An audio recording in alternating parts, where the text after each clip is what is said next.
Hello, and welcome to yet another episode of Military Family News presented by NMFA, otherwise known as the National Military Family Association, because we love our acronyms.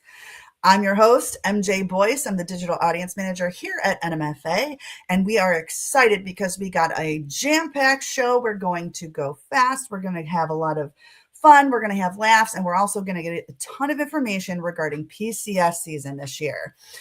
Before I introduce our guest, I'm going to have a few updates and a little bit of military family news just to have on your radar. All righty. First up, I'd like to tell you that NMFA had an official and successful kickoff to Military Appreciation Month when we took 25 military spouse advocates to Capitol Hill last week. We got to talk to 25 different congressional offices about quality of life issues impacting military families, and who better to talk about those issues than military families themselves. These advocates did a fantastic job talking about healthcare, about the Mold Act. We talked about military spouse employment, and of course, TRICARE. Throughout it all, we taught these staffers and other offices what it means to be a military family today. It was a great day, and you'll be seeing some pictures soon, so make sure you follow our Facebook page with that. Next up, so yes, the DHS funding bill mostly passed, ensuring that the Coast Guard does get their paycheck this Friday. And while we're grateful that their pay won't be disrupted this month, it doesn't erase the stress, the uncertainty, and those real impacts the military families have been facing these last few months.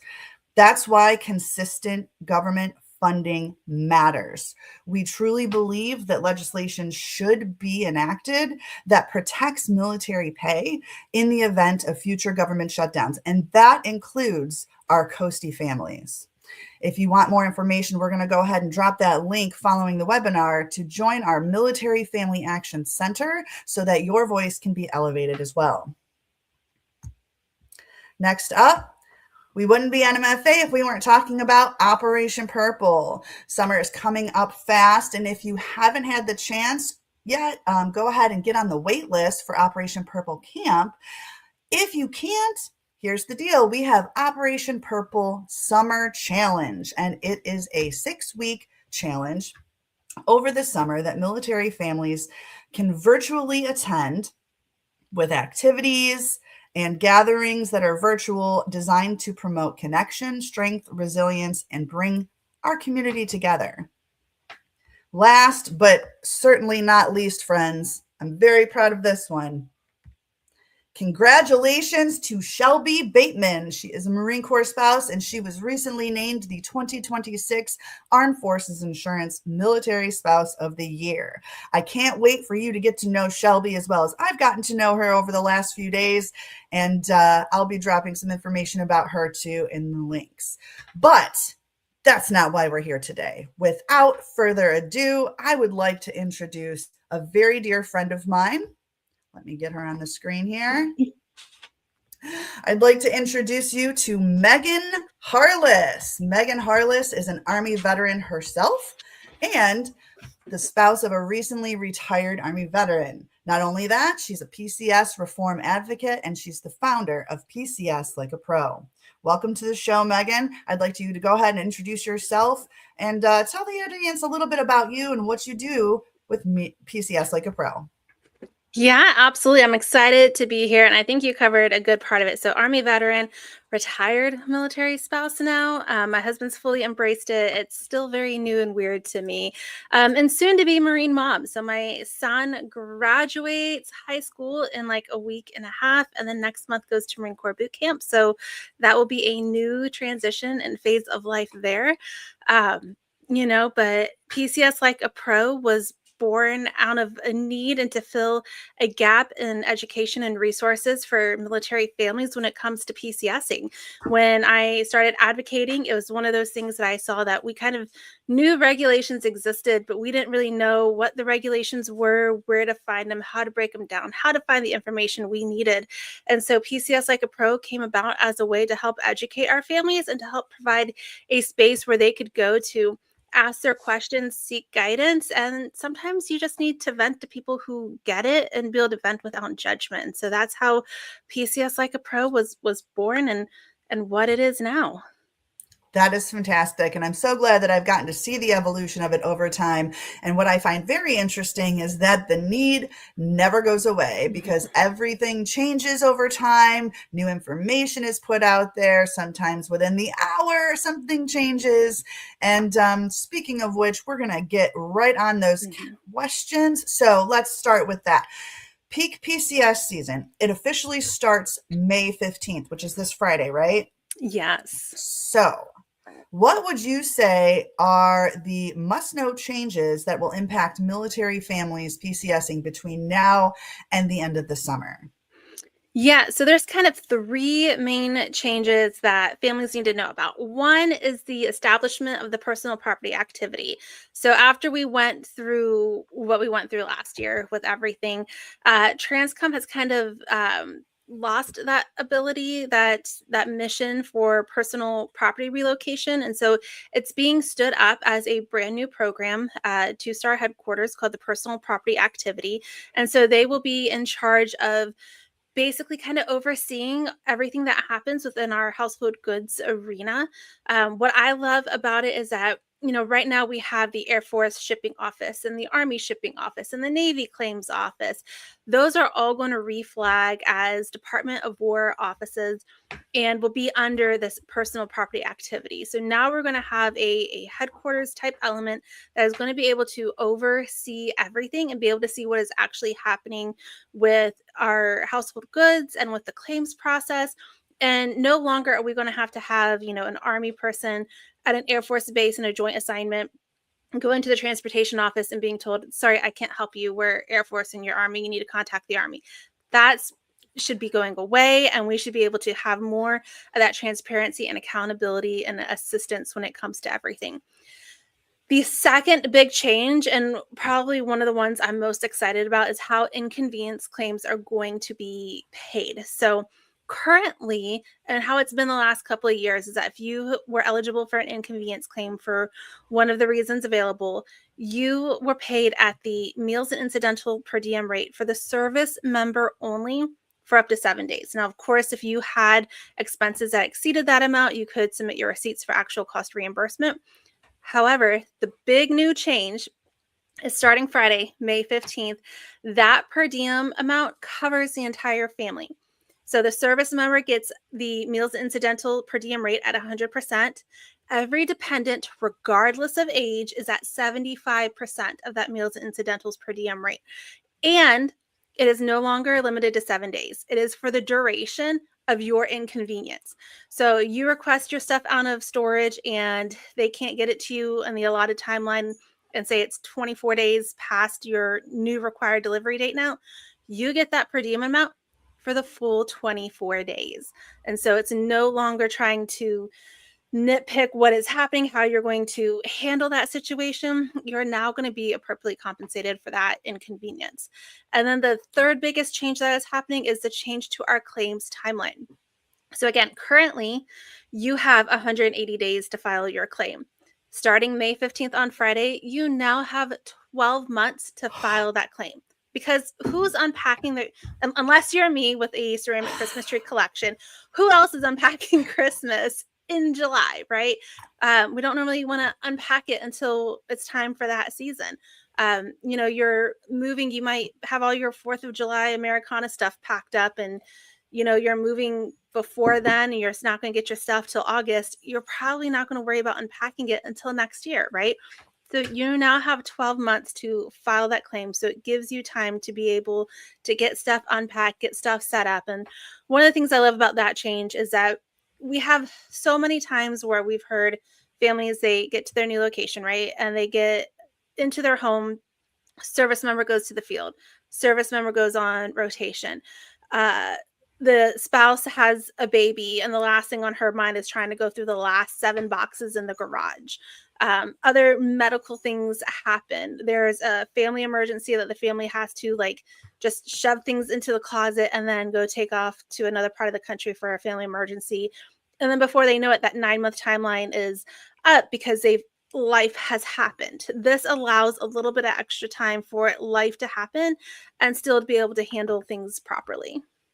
Okay, so I'm just going to say this because I remember it was like what, maybe 5 years ago, 4 or 5 years ago, when they Mhm. went from 75 whole days, which has never worked for any military family ever, myself included, to 180 days, right? And we Mhm. were like flipping out because that's a big deal, 6 months, Mhm. because a lot of the times we move to where we're going, our service members hitting the door. We got to take care of all the other crap behind it, right? But Mhm. like even 6 months can sometimes not be enough time, in the grand scheme of things, but also 12 whole months. Now, that doesn't mean people rest on your laurels. Okay. Mhm. That doesn't mean, oh, I've got 12 months until you've got 3 days left. That means that you have extra time to prepare the claim enough to make sure that it gets paid, right, Megan? Mhm. Yes, absolutely. That gives you time to be able to properly document what the damage is. That gives you time to properly do whatever research you may need to do.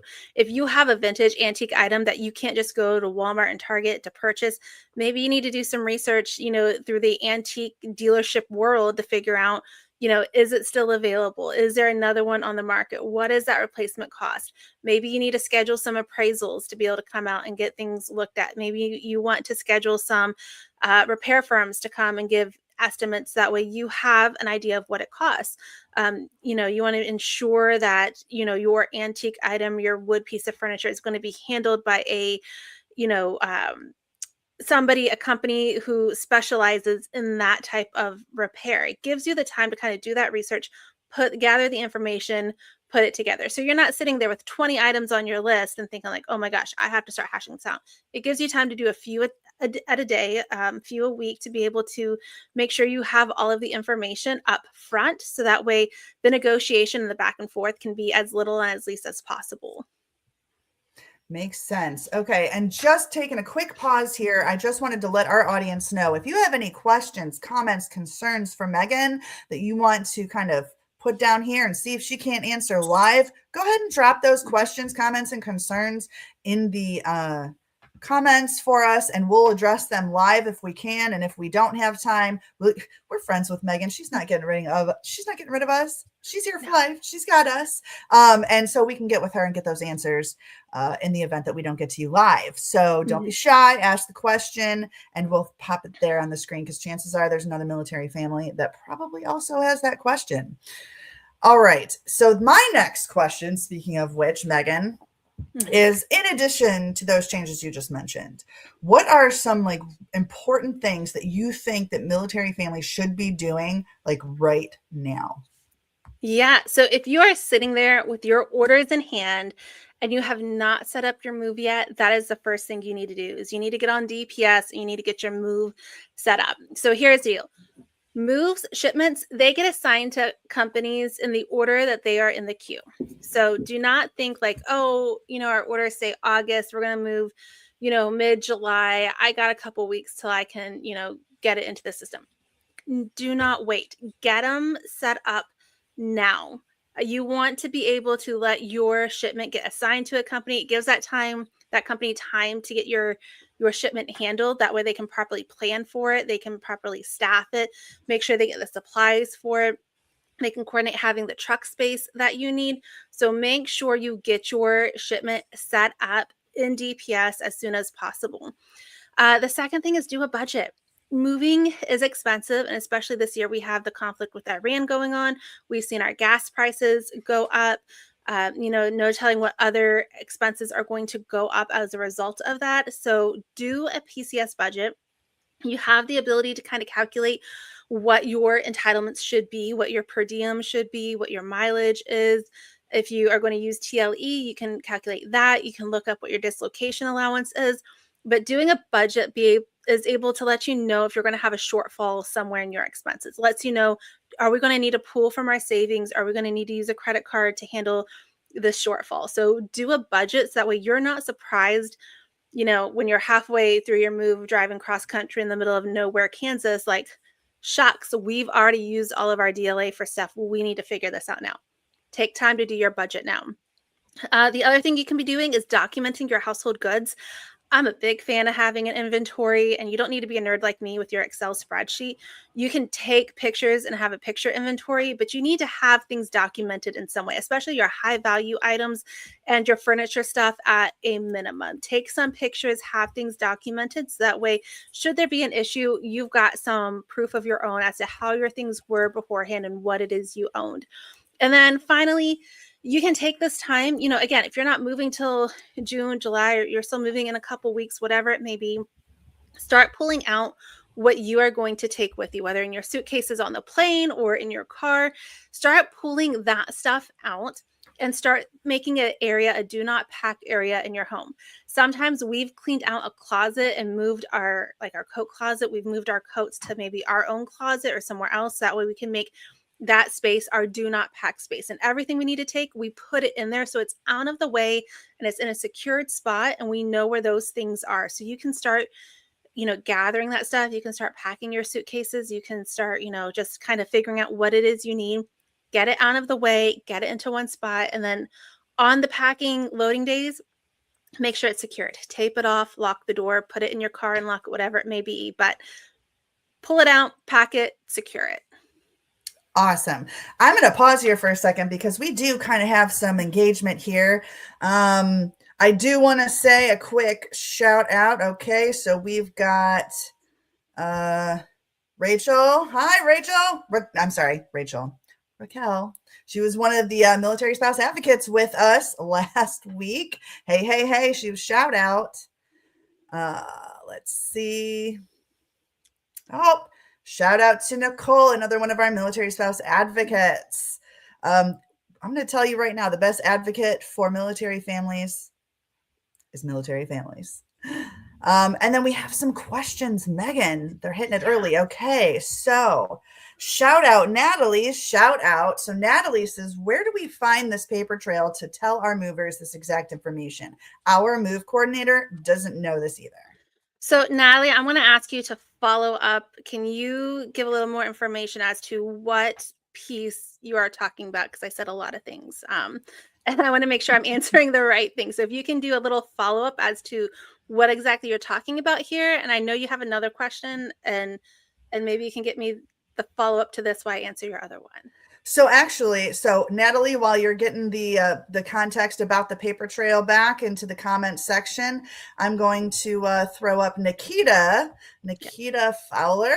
Has there been any changes to like vetting movers and packers? Like our last PCS, 3 out of 4 packers couldn't get base access, and we were left with just one person for most of our packing day. And just pause, everybody. Anybody who's watching this right now and has ever experienced this, I want you to hit that laughing button right now on the live, because I want to see how many people, because I think we've experienced this. Megan, what has there been changes? Yeah, so by regulation, everybody is supposed to be background checked. Here's where the situation comes in. The companies can only background check so far. The military can background check much further. And so if something pops up in that gap between where the moving company can stop at versus where the military stops at, the moving company isn't going to know. They're going to think, oh, this person's good, they can get on base. But if something happened, year 18 that they don't know about, they're not going to know until they go to try to get on the military installation. And so there's some I don't know what you call it, gap in that knowledge happening there. Additionally, so here's what I tell everybody to do. There's a difference between sponsorship and escorting. Sponsorship is where you have to go sign for your crew and you are responsible for them and whatever they do on post. Escorting is where you just go meet them at the gate and they just follow you to your home. Escorting is very common. A lot of people in offices have to escort. And so escorting is just fine. So I would always ask your post, your installation, is it my needing to sponsor them or am I needing to escort them? If they say you need to sponsor them, I always say tell them no, because it is not your responsibility to take personal responsibility for somebody that you don't know that can't get on post by themselves. If they say we need you to escort them, go escort them. Escorting is fine. They're just going to follow you to their house. That way they know they're not getting lost on base and ending up in a wrong area that they're not supposed to be in. If you end up in this situation, number one, contact your move coordinator at your transportation, your assigned transportation service provider, TSP, immediately and let them know so they can start working it from their end. And then contact your installation transportation office as well and let them know so that way they can be able to push from their back end as well. Sometimes it sucks to be in that situation where you're expecting 4 folks and then now you're left with 1. It's not your responsibility to pack your stuff. It's not your responsibility to load your things. That's where you stay in that constant contact with your move coordinator about what issues are happening, and then reach out to your local installation as well to assist with that too. That's a great question, Nikita. And we heard back from Natalie. So Natalie's initial query was, where do we find the paper trail to tell our movers this exact information? Our move coordinator doesn't know this either. She was referring to the claim timeline changing from 180 days to 12 months. So that is in the claim liability business rules, and that is also in the DTR Part 4 Appendix B tender of service.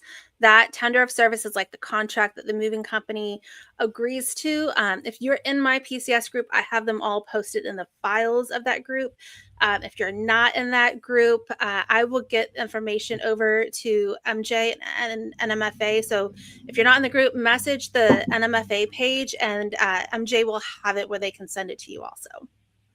Absolutely, here for it. And Celine, I see your question, but guess what? We've entered the personally procured move question segment of the day. So without further ado, let's see if this answers your question. And if not, we'll hit it on the back end. All right. So Megan, switch gears to the PPM topic. We've been hearing some scuttlebutt about families having some PPM issues, including scams. So can you tell us a little bit more about what's happening and about what military families can do to protect themselves?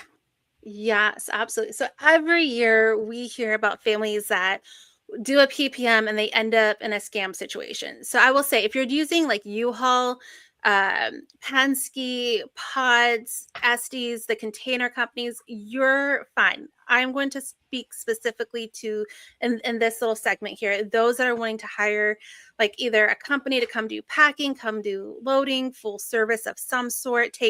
They load and transport your household goods. So some form of a full service move type of deal.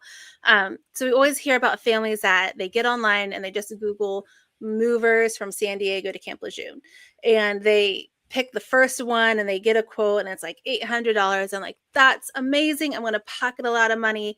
And then they get told later, like, oh, you owe us $20,000, and they don't have $20,000. And so we end up in these scam situations, type of deal. And so this is what families need to do. Number one, you need to get multiple quotes. Always get multiple quotes if you're going to do a full service move of some kind. Generally, you get quotes that are like, say of the 3, you get like an $800, a $2,000, and like a $2,200 one. It's probably safe to say that $800 one is probably a scam company and not somebody you should go with. The 2 that are closer together are probably more online with what it is. So always get multiple quotes. I always say at least 3 quotes. If you get a few more than that, that is great, but always get some multiple quotes there. The second thing is the FMCSA website, the Federal Motor Carrier Safety Administration website. And here in a second, I'll get that link and do I have the ability to drop in comments? Do you have a Facebook? Yes, you do. I'll drop it in the comments for y'all. Yes, yep. It'll be in the comments. The FMCSA. I should have prepped that. Gosh darn it. That website will be in the comments for you guys, but it's the Federal Motor Carrier Safety Administration website. And there is the ability where you can go and you can input a company name and you can look up to, one, see if they are registered with the FMCSA, because they should be.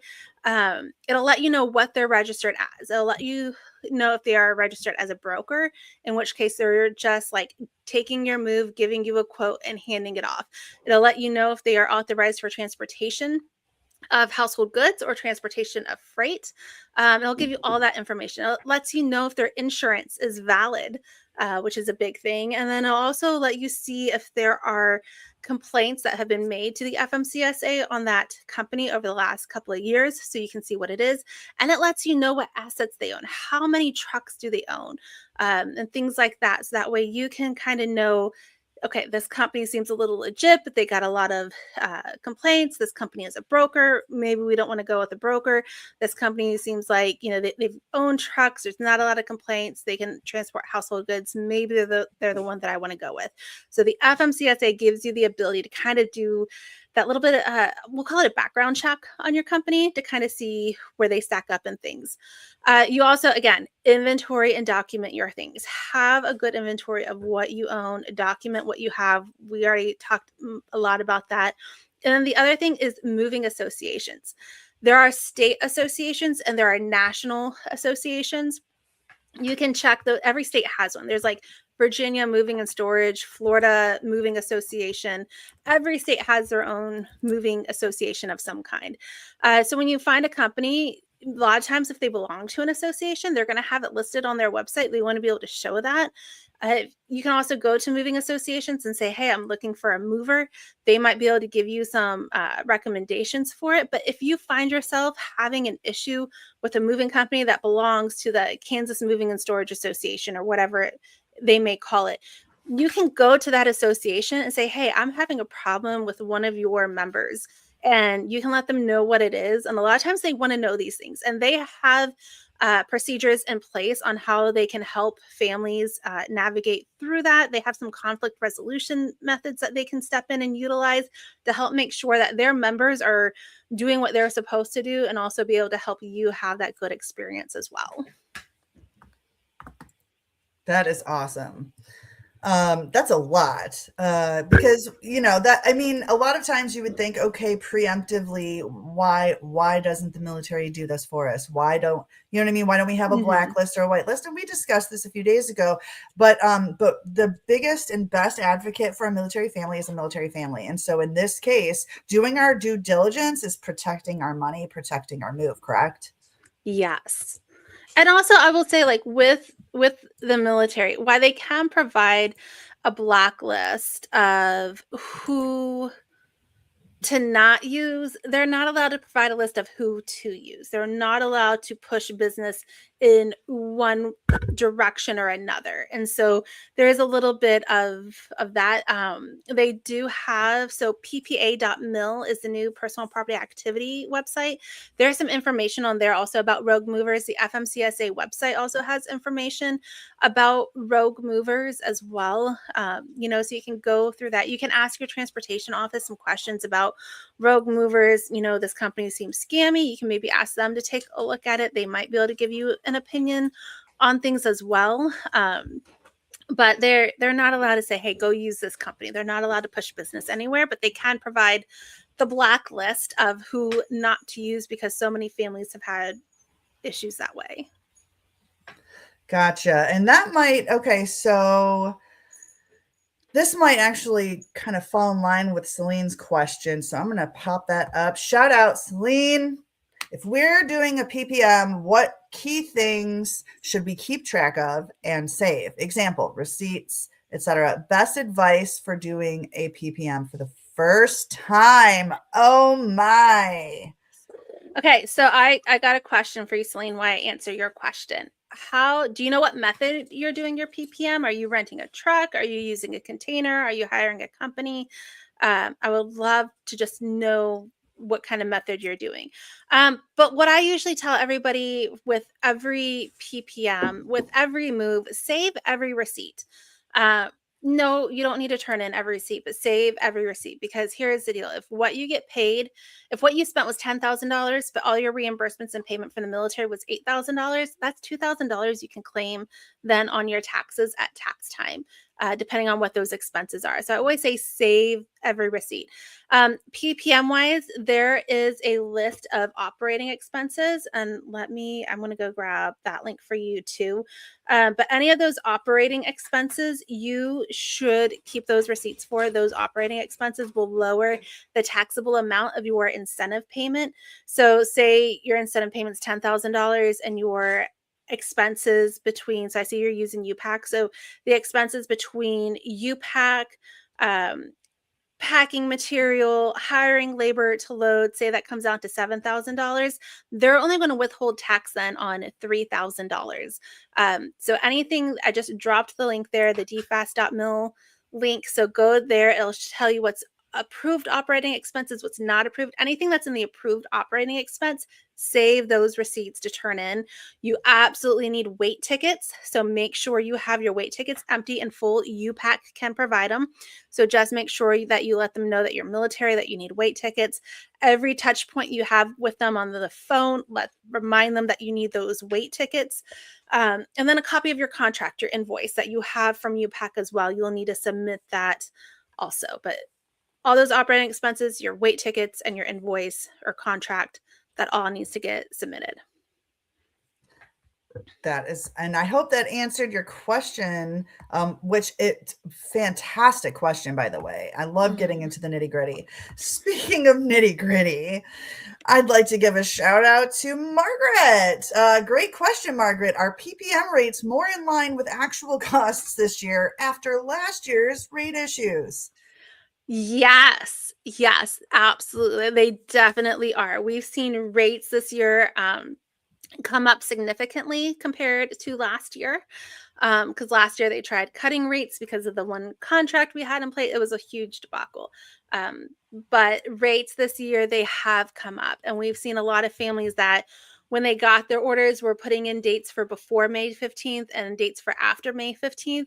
And we saw that the rates were of significant difference. And so a lot of families who are kind of on that bubble made the decision to do a PPM because they saw that the rates were much better this year. So families should not be coming out of pocket. This year, there's a lot more financial peace of mind in doing a PPM this year. So yes, rates are definitely more in line with what things are now. Great question, Margaret, and I'm glad that you talked about the elephant to start. I like that. I was a little hesitant to do that, but maybe I shouldn't be because you just gave me strength. Thanks, Margaret. And Celine said, thank you. And shout out to you as well. If this is your first PPM, I know it's going to be a little cray once you go through it, but once you're wherever you're going at your new duty station and you're settled, if you wouldn't mind hitting us up, maybe in our direct messages on Facebook. Megan and I both would love to know what the outcome of your move was and if any of this information helped, of course, but also if you have any issues in that, we can take it up, as well. Maybe we write about it. That's how we elevate your voice, right? So we'd love to keep in touch. We'd love to see how your move goes, and good luck with that, by the way. Yeah, absolutely. Okay. And of course, as I mentioned before, if there's any chance that if you don't ask your question now, that's okay. You're not missing the boat. It's okay. We're going to get back to you with an answer in some way, shape, or form on the back end. And for those of you watching the replay, please know exactly the same. Just drop your comment or question in the comment section, and we'll get back to you with an answer or address your concern. Megan, as if people don't already know where they can find you, because your audience is legion. Can you, for those who aren't as familiar with your advocacy work, can you tell military families where they can find you? Yeah, so there's several places you can find us now. I try to be everywhere. So on Facebook, we have the public page called PCS Like a Pro. And then we have a private group that is PCS Like a Pro - Your Smooth Move. We're on Instagram at PCS Like a Pro. And we are now on TikTok. Again, I'm trying to meet people where they are at. I know everybody finds information on different platforms in different ways. So we're trying to meet the needs and fill that gap. So you can find us on TikTok also at the PCS Like a Pro. And of course, you can just shoot those to me, Megan, and I will add that to the cadre of links and resources that we talked about today, because PCS Like a Pro is definitely a resource you want to know about. Just a little side note, because I know that I don't look old enough. I made Military Spouse Life look so cool, y'all. My daughter joined our club a few years ago, and it's not like Megan hasn't helped her out, but let me tell you, she's not going to listen to mom. It doesn't matter if I've lived this life for over 20 years. She's going to listen to a subject matter expert who dives into this on the daily and advocates on her behalf and yours. And so in that respect, she's going to listen to Megan over her mother, and that's okay with me. Yes. Yes. And I'm happy to be that four-letter word in your home as well. I've had a number of times where I've had spouses say, I just tell my husband, Megan says this and Megan says that and Megan says we need to do this. And the service member is like, why are we listening to Megan? I'm happy to be that person if needed. But as always, like, we are here to support you. We are here to help provide that education, the regulations, the policies, all of that stuff. So if you've got questions, please ask them, because as MJ said before, if you have the question, likely somebody else has the question too. And when it comes to PCSing, the rule is there are no stupid questions. There are no silly questions. Everybody has a first time PCSing. Everybody, like Celine, has a first time doing a PPM, first time PCSing with kids, first time PCSing OCONUS with pets, geobatching, TDY and route, whatever it may be. Everybody has a first time. And so we don't judge people on what the questions are that they are asking. We are just proud that you are asking and seeking the information. And so we want to be there to be able to support you and to help you make your PCS as best and smooth and as positive an experience as it can be. Awesome. Well, thank you so much for joining us today, Megan. We really appreciate it. Of course, we'll probably have you on for a recap here, perhaps in the it's not a peak season, but it's still more families move in the winter time, right? Mm-hmm. Maybe we'll have you on for a 2.0 session, I'm thinking. Yeah, absolutely. And I just want to give a shout out to all the audience and to all those who are watching or will be watching here shortly. These topics come up and these guests are brought on based on the information that you give us, your feedback, your challenges, trends that you see and reach out to us about. Obviously, PCS season, especially the peak season this summer, is low-hanging fruit, and we all know it's coming. But if you're experiencing something and you're hearing about others experience it too, I want you to reach out to us so that we can either address it and pass you off to a resource if we don't have it in real time, or maybe we get together and we write about it, because at the National Military Family Association, our mission is most legitimately to work alongside military families like us, like you, to identify and solve the challenges that impact military life, right? And so we need you to do that. We want to elevate your voice and we want to help create change with you. And we'll be dropping a share your story link here soon. So if there's a topic you want us to cover that maybe you don't see happening in the future, or a trend that you see, let us know. We want to help elevate that for you. But that's all we have for today. Stay tuned for our next episode, which TBD will be next month. And until then, remember, we're here because of you, and we, sorry. My house started shaking. Stay tuned for our next episode. And with that, I'd like to tell you, together, we're stronger.